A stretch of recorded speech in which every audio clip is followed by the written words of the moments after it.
എമ്പുരാൻ സിനിമയിലെ വെട്ടിമാറ്റിയ രംഗത്തെക്കുറിച്ച് censor board അംഗവും ബി.ജെ.പിയുടെ സാംസ്കാരിക വിഭാഗമായ തപസ്യയുടെ ജനറൽ സെക്രട്ടറിയുമായിട്ടുള്ള GM മഹേഷ് തുറന്നു പറഞ്ഞിരിക്കുകയാണ്.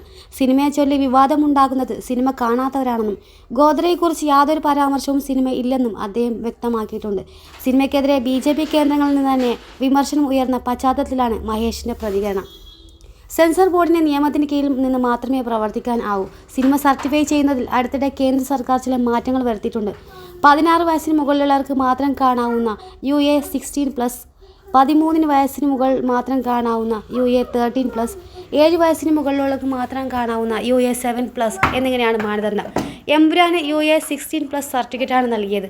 ചിത്രത്തിൽ ഗർഭിണിയെ ബലാത്സംഗം ചെയ്യുന്ന 22 സെക്കൻഡ് ദൈർഘ്യമുള്ള രംഗമുണ്ടായിരുന്നു. അത് കട്ട് ചെയ്തു. അത് 4 സെക്കൻഡാക്കി ചുരുക്കിയിട്ടുണ്ട്. ദേശീയ പതാകയിലെ പച്ച ചൂണ്ടി ഒരു കഥാപാത്രം വർഗീയത പറയുന്ന രംഗവും ഉണ്ടായിരുന്നു. അതും ഒഴിവാക്കിയെന്നാണ് മഹേഷ് പറയുന്നത്.